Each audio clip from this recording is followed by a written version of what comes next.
मीनू चिड़िया को अपने अंडों में से बच्चों के निकलने का बेसब्री से इंतजार हो रहा था।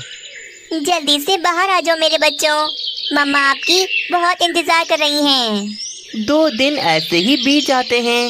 एक दिन अंडा फूटता है जिसमें से सुंदर सी चिड़िया निकलती है।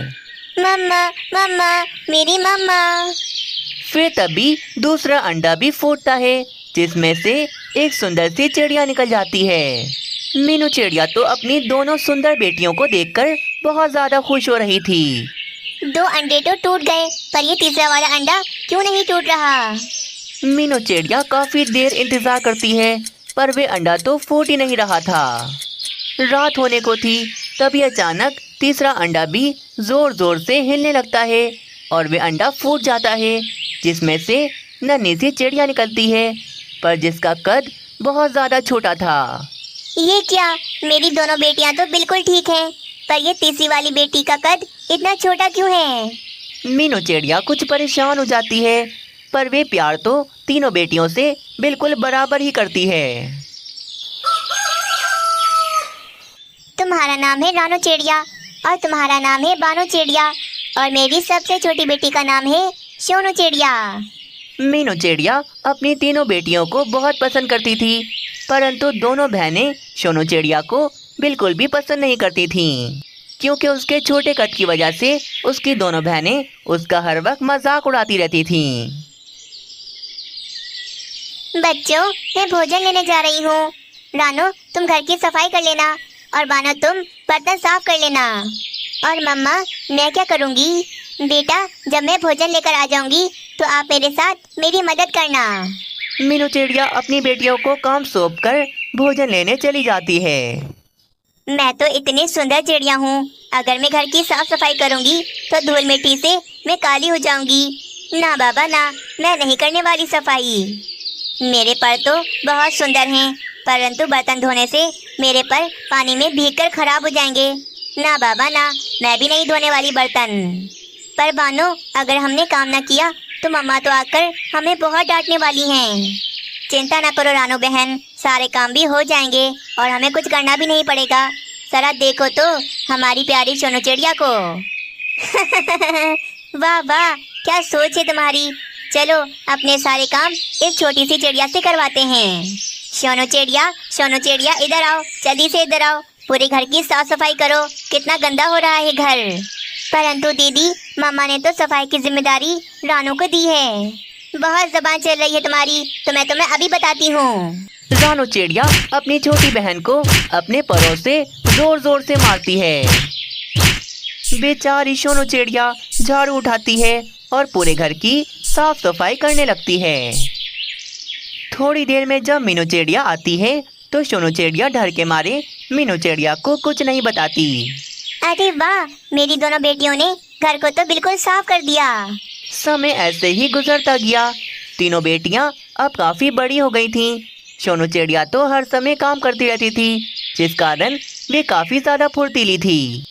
वहीं रानो और बानो काम न करने की वजह से बैठे बैठे काफी मोटी हो गई थीं। आज तो रिश्ते वाले आ रहे हैं, जरूर मुझे या तुम्हें पसंद कर ही लेंगे। हाँ, इस छोटी चिड़िया को तो पसंद करने से रहे, इसका तो कद ही नहीं बढ़ रहा। अपनी बहनों की जली कटी बातें सुनकर बेचारी सोनू चिड़िया उदास हो जाती है। कुछ देर बाद रिश्ते वाले भी आ जाते हैं। अरे, आपकी ये छोटी बेटी तो बहुत काम काजू है, जब से आई हूँ कोई ना कोई काम में लगी है। कितनी स्मार्ट है ये। वैसे मीनू चिड़िया, मैं तो तुम्हारी 2 बड़ी बेटियों के रिश्ते के लिए आई थी, परंतु ये खा खा कर कितनी मोटी हो गई है। मुझे तुम्हारी ये छोटी बेटी बहुत ज़्यादा पसंद आई। हाँ माँ, मुझे भी ये दोनों मोटियाँ नहीं पसंद, मुझे तो सोनू चिड़िया पसंद है। ये बात सुनकर दोनों ही बहनें काफी ज्यादा जल जाती हैं। ठीक है कोमल बहन, मुझे ये रिश्ता मंजूर है। सोनू चिड़िया का तो रिश्ता हो गया था परंतु दोनों बड़ी बहनें उसे देखकर काफी ज्यादा जल रही थीं। लगता है कोमल आंटी की आंखें नहीं बटर हैं जो इस छोटी चिड़िया को पसंद कर लिया। हाँ, और जाते जाते हमें मोटी भी कह दिया। देखो तो इसे, मन ही मन कितना खुश हो रही है ये। दोनों बड़ी बहनें सोनू चिड़िया से बदला लेने का सोचती हैं। मेरी प्यारी बहन, हम बहुत ज्यादा खुश हैं कि तुम्हारा रिश्ता हो गया। चलो सोनू चिड़िया, हम तुम्हें थोड़ा जंगल घुमा ले आते हैं। हाँ हाँ, अपनी प्यारी छोटी सी बहन को रिश्ता होने की खुशी में सरप्राइज भी तो देना है। दीदी, क्या वाकई आप दोनों मुझे घुमाने लेकर जाओगी? ये तो बहुत खुशी की बात है। सोनू चिड़िया खुशी खुशी अपनी दोनों बहनों के साथ चली जाती है। सोनू चिड़िया, तुम कितनी चालाक हो। कमल आंटी के सामने जानबूझकर इतना काम किया ताकि वे तुम्हें पसंद कर लें। हाँ हाँ, मुनमुन चिड़े का रिश्ता हमारे लिए आया था, पर तुमने हमसे वे रिश्ता छीन लिया। नहीं नहीं दीदी, मैंने तो कुछ भी नहीं किया। आप दोनों तो मेरी प्यारी बहनें हो। हाँ हाँ, अब ये तुम्हारी प्यारी बहनें तुम्हें मजा चखाएंगी। दोनों बहनें मिलकर सोनू चिड़िया को नदी के पानी में फेंक देती हैं और वहां से जाने ही लगती हैं, परंतु अचानक वहां पर बड़ा सा सांप आ जाता है। सांप सांप, हाय रे, बचाओ बचाओ इस सांप से हमें। सोनू चिड़िया का कद छोटा था, जिस कारण उसका वजन भी कम था। वे पानी में नहीं डूबती। आहिस्ता आहिस्ता वे पानी से निकलकर उड़ जाती है। मैं बचाऊंगी अपनी बहनों को, मैं बचाऊंगी सांप से। तुम तीनों को खा जाऊंगा। तुम तीनों मेरा कुछ नहीं बिगाड़ सकते। सांप दोनों बड़ी बहनों को खाने के लिए उनके करीब जाता है। तभी सोनू चिड़िया बड़ा सा पत्थर उठाकर सांप के ऊपर फेंकती है। चलो चलो दीदी, भागो भागो यहाँ से जल्दी। तीनों चिड़ियाएं भाग भाग कर जल्दी से अपने घर में घुस आती हैं। मेरी प्यारी छोटी बहन, हमने तुमसे जलकर तुम्हें नदी में फेंक दिया। जिसे हमने मारना चाहा, उसी ने आज हमारी जान बचा ली। माफ कर दो मेरी बहन, बचपन से ही हमने तुम्हारे छोटे कद का मजाक उड़ाया और आज हमने तुम्हें मारने की भी कोशिश की। आप दोनों जैसी भी हो, पर मेरी बहनें हो। मैं मुश्किल समय में आप दोनों को अकेला कैसे छोड़ सकती हूँ। बस फिर दोनों बहनें हाथ जोड़कर सोनू चिड़िया से माफी मांग लेती हैं और अब सब ठीक हो जाता है। बबलू, मेरे यार, मेरे दोस्त, बहुत परेशान हूँ मैं। मेरी नौकरी नहीं है। रानी के भाई ने मुझे सुना सुना कर मेरा जीना हराम कर रखा है। ये तो होगा ही। जब नौकरी नहीं होती तो कोई भी आकर हमें बात सुना जाता है। पर बबलू कौवे, मेरे लिए कोई अच्छी सी नौकरी ढूंढ दो। भाई ने मुझे बहुत परेशान कर रखा है। अरे कालू कौवे, तुम भला नौकरी क्यों करोगे? तुम मेरे दोस्त हो, तुम्हें तो अपना व्यापार करना चाहिए। अच्छा मजाक था। बबलू कौवे, कैसी बातें करते हो? मुझ गरीब के पास खाने के लिए पैसे नहीं है, मैं अपना व्यापार कैसे करूँगा? कालू कौवे, मैं मजाक नहीं कर रहा, सच कह रहा हूँ। मैं अपने जंगल में कच्चे तरबूजों को बेचकर काफी मुनाफा कमा लेता हूँ। कच्चे तरबूज? लगता है तुम्हारे जंगल के पक्षी बहुत ही मूर्ख हैं, जो लाल लाल तरबूजों को छोड़कर कच्चे तरबूज खरीदते हैं तुमसे। लगता है तुम मेरी बात नहीं समझे। मैं सस्ते दामों में कच्चे तरबूज खरीदकर उनको लाल कर देता हूँ और पक्षियों को कुछ पता भी नहीं चलता। अच्छा, पर वो कैसे? बबलू कौवा कालू कौवे को अपने धंधे का सीक्रेट बताता है। अरे वाह वाह, क्या गजब का सीक्रेट है तुम्हारा। इस तरह तो मैं बहुत ही जल्दी अमीर हो जाऊंगा। पर यार बबलू कौवे, मेरे पास तो कच्चे तरबूज खरीदने जितने पैसे नहीं हैं। मैं अपना व्यापार कैसे शुरू करूंगा? ओ यार, दोस्त कहते हो और फिर ऐसी बातें भी करते हो।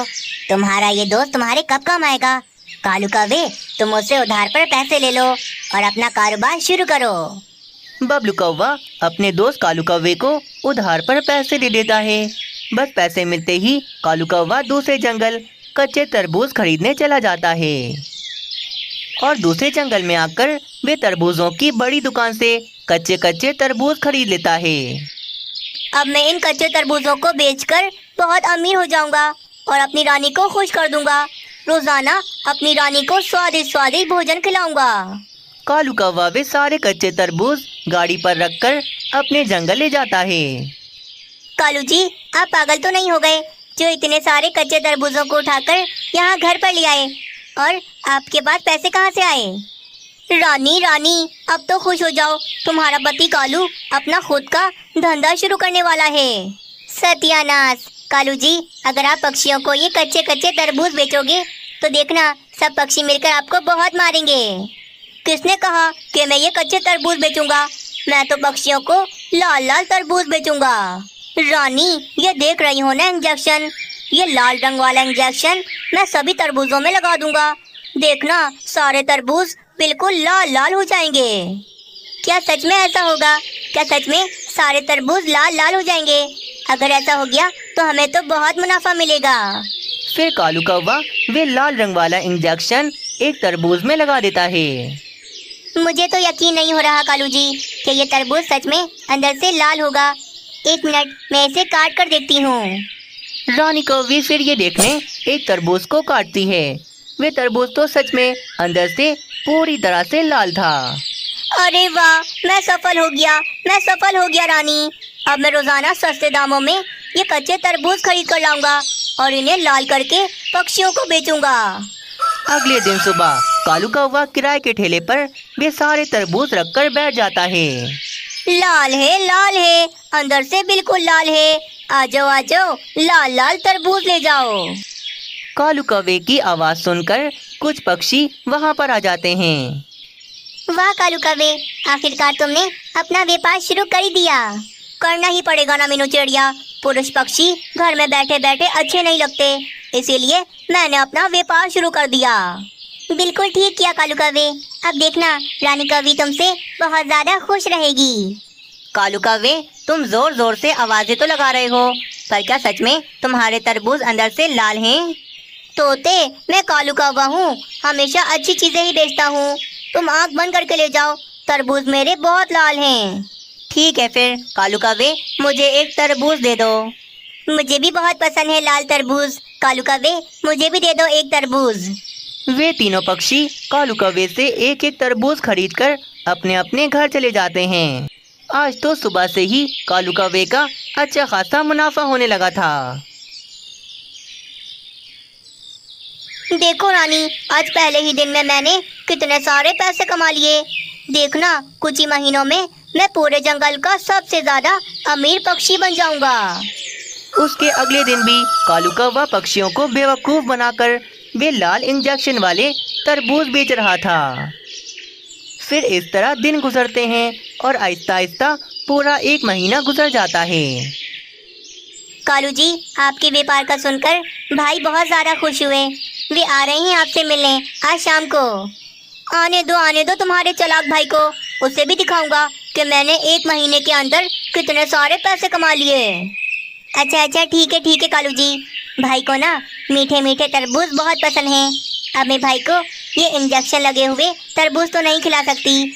आप जाएं, बाजार से अच्छे वाले तरबूज लेकर आएं। हाँ, जाता हूँ, लेकर आता हूँ।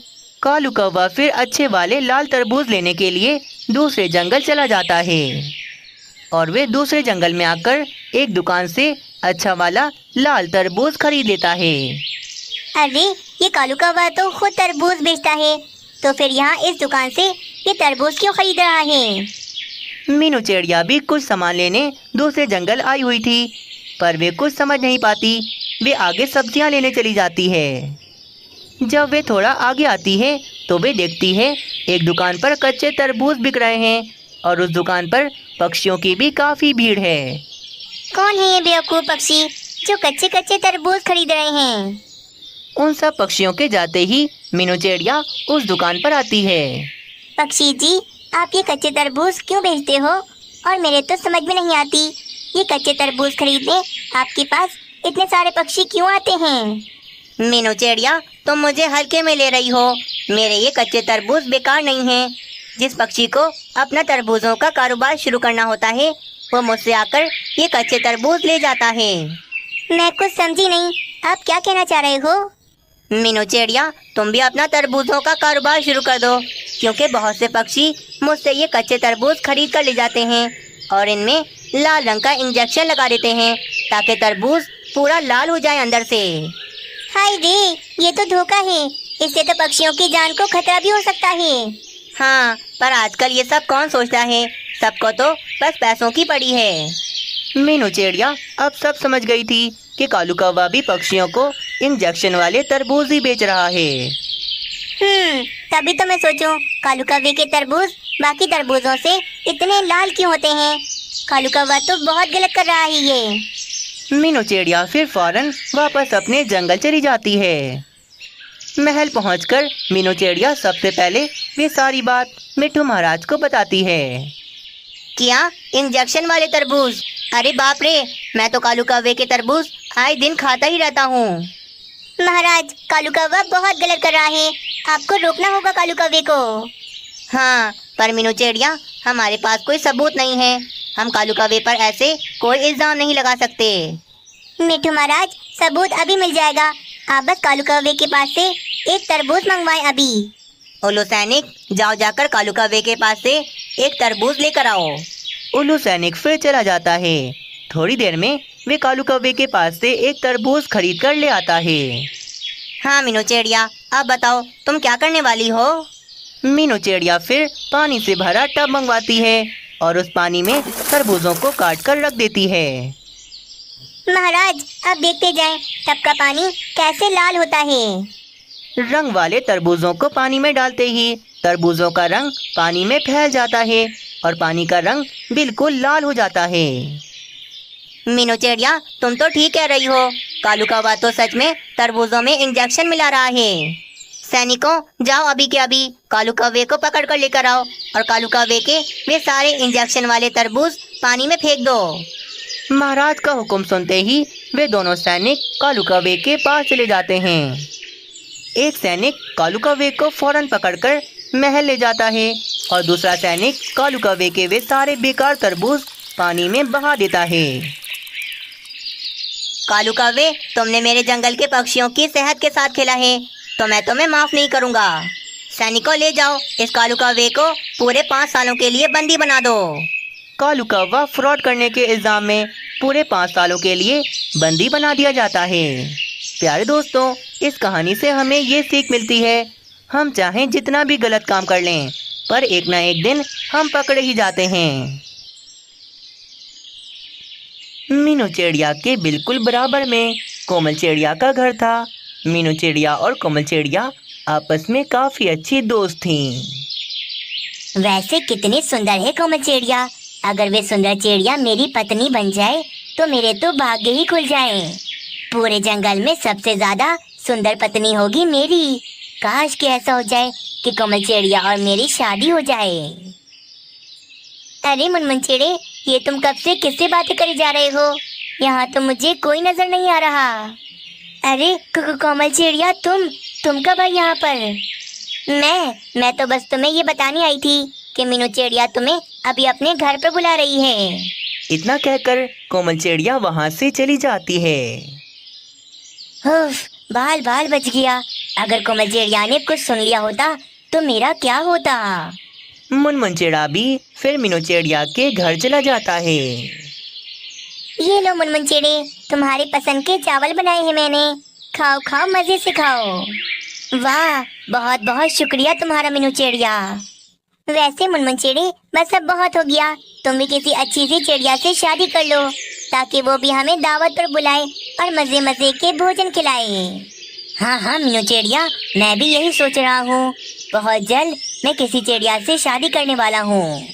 फिर मुनमुन चिड़ा जल्दी जल्दी वे चावल खाने लगता है। दोस्तों, अगर आप सब ने इस कहानी को अभी तक लाइक नहीं किया तो जल्दी से कर लें, क्योंकि ये कहानी आगे और भी ज़्यादा इंटरेस्टिंग होने वाली है। दूसरे दिन सुबह मुनमुन चिड़ा अपनी शादी को लेकर बहुत ज़्यादा परेशान था। मुझे तो डर लग रहा है कोमल चिड़िया से, मैं तो उसे बता नहीं पाता कि मैं उसे पसंद करता हूँ। परंतु अगर कोमल चिड़िया ने किसी और चिड़े से शादी कर ली तो मेरा क्या होगा? मुझसे शादी कौन करेगा? क्या मैं पूरी जिंदगी कुंवारा रहूंगा? नहीं, मुनमुन चिड़े, तुझे कुछ करना होगा और कोमल चिड़िया को शादी के लिए मनाना ही होगा। मुनमुन चिड़ा कोई उपाय सोचने लगता है। मिल गया मुझे उपाय। मैं कोमल चिड़िया को आज ही प्रेम पत्र लिखकर उसके घर में डाल दूंगा।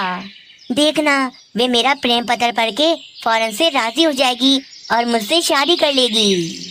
फिर मुनमुन चिड़ा एक पेपर पर प्रेम पत्र लिखने लगता है।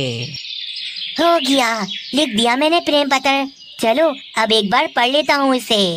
तुम मुझे बहुत अच्छी लगती हो और मैं तुमसे शादी करना चाहता हूँ। मैं तुम्हारा अच्छा दोस्त मुनमुन चिड़ा। मुनमुन चिड़ा वे प्रेम पत्र लिखकर कोमल चिड़िया के घर की तरफ चला जाता है। ये प्रेम पत्र मुझे खुद कोमल चिड़िया के घर में डालते हुए बहुत डर लग रहा है। क्या करूं अब? तभी सामने से उसे नन्हा कबूतर जाते हुए दिखता है, तो वे हाथ देकर नन्हे कबूतर को अपने पास बुलाता है। नन्हे कबूतर, तुम मेरा एक काम करो, मैं तुम्हें चॉकलेट दूंगा। बस छोटा सा काम है। वो जो सामने तुम घर देख रहे हो ना, ये चिट्ठी तुम्हें ले जाकर बस उस घर में डालनी है। अच्छा ठीक है मुनमुन अंकल, मैं ये चिट्ठी डाल दूंगा उस घर में। मुनमुन चिड़ा वे पत्र नन्हे कबूतर को देकर अपने घर चला जाता है और नन्हा कबूतर वे प्रेम पत्र लाकर गलती से मीनू चिड़िया के घर में डाल देता है। अरे ये चिट्ठी किसने फेंकी मेरे घर में? क्या लिखा है इसमें? सोनू चिड़ा उस चिट्ठी को उठाता है और फिर उसे पढ़ने लगता है। तुम मुझे बहुत अच्छी लगती हो और मैं तुमसे शादी करना चाहता हूँ। मैं तुम्हारा अच्छा दोस्त मुनमुन चिड़ा। ये पढ़कर सोनू चिड़ा तो बहुत ज्यादा गुस्सा हो जाता है। मुनमुन चिड़े ने मीनू चिड़िया को प्रेम पत्र लिखकर भेजा है। मीनू चिड़िया इधर आओ फौरन। मीनू चिड़िया भागी भागी सोनू चिड़े के पास आती है। क्या हुआ सोनू चिड़े, सुबह सुबह क्यों गुस्सा हो रहे हैं? मुझे लगा था कि मुनमुन चिड़ा सिर्फ तुम्हारा दोस्त है, परंतु तुमने मुझे धोखा दिया है। ये क्या बोल रहे हैं आप? मैंने क्या किया ऐसा? ये देखो, मुनमुन चिड़े ने तुम्हारे लिए ये प्रेम पत्र लिखकर भेजा है। तुमसे शादी करना चाहता है वो। अरे तुम्हें जब वो ही पसंद था तो मुझसे क्यों शादी की? नहीं सोनू चिड़े, मुनमुन चिड़ा सिर्फ मेरा दोस्त है। मैं उससे शादी करना क्यों चाहूंगी? बस बहुत हो गया, मैं जान गया हूँ तुम्हारी हकीकत। तुम निकलो मेरे घर से। मुझे तुम्हारे साथ और नहीं रहना। सोनू चिड़ा गुस्से में वे प्रेम पत्र खिड़की से बाहर फेंक देता है। अरे ये क्या? ये चिट्ठी तो दोबारा से किसी ने बाहर फेंक दी। नन्हा कबूतर वे चिट्ठी उठाकर मुनमुन चिड़े के पास ले जाता है। मुनमुन अंकल, आपकी चिट्ठी मैंने सामने वाले घर में डाल दी थी, पर किसी ने वे चिट्ठी दोबारा से घर से बाहर फेंक दी। क्या? ऐसे कैसे हो सकता है? अरे नन्हे कबूतर, तुमने वे चिट्ठी किस घर में डाली थी? आपने ही तो कहा था सामने वाला घर। सामने तो मीनू आंटी का घर था। अरे बाप रे, ये क्या कर दिया तुमने? मीनू चिड़िया के बराबर वाले घर में डालनी थी। अरे रे, मीनू चिड़िया क्या समझ रही होगी? मुनमुन चिड़ा फौरन नन्हे कबूतर को लेकर मीनू चिड़िया के घर की ओर जाता है। ये पकड़ो अपना सामान, चलो निकलो मेरे घर से। जाओ जाकर मुनमुन चिड़े के साथ ही रहो। अरे रुक जाओ सोनू चिड़े, तुम्हें गलत फहमी हुई है। ये प्रेम पत्र मैंने मीनू चिड़िया के लिए नहीं बल्कि कोमल चिड़िया के लिए लिखा था। मैंने इस मूर्ख नन्हे कबूतर से कहा था कि ये पत्र ले जाकर कोमल चिड़िया के घर में डालना, पर इसने गलती से मीनू चिड़िया तुम्हारे घर में डाल दिया। मैं तो कोमल चिड़िया को पसंद करता हूँ और उसी से शादी करना चाहता हूँ। हाँ सोनू चिड़े, आप मेरा यकीन करें, मुनमुन चिड़ा सिर्फ मेरा दोस्त है बस। अच्छा तो ये बात है। मीनू चिड़िया मुझे माफ कर दो, मैंने तुम पर इतना बड़ा इल्जाम लगा दिया। बहुत बड़ी गलती हो गई मुझसे। मीनू चिड़िया यार, मुझे माफ कर दो। सोनू चिड़े के माफी मांगने पर मीनू चिड़िया उसे माफ कर देती है। फिर अगले दिन खुद मीनू चिड़िया मुनमुन चिड़े का रिश्ता लेकर कोमल चिड़िया के घर पर आती है और कोमल चिड़िया को सब बताती है। कोमल चिड़िया भी मुनमुन चिड़े से शादी करने के लिए तैयार हो जाती है। इस तरह मुनमुन चिड़े और कोमल चिड़िया की शादी तय हो जाती है और सब कुछ ठीक हो जाता है। प्यारे दोस्तों, अगर आप सबको ये कहानी पसंद आई तो वीडियो को ज़्यादा से ज़्यादा लाइक करें और चैनल को सब्सक्राइब करना ना भूलें।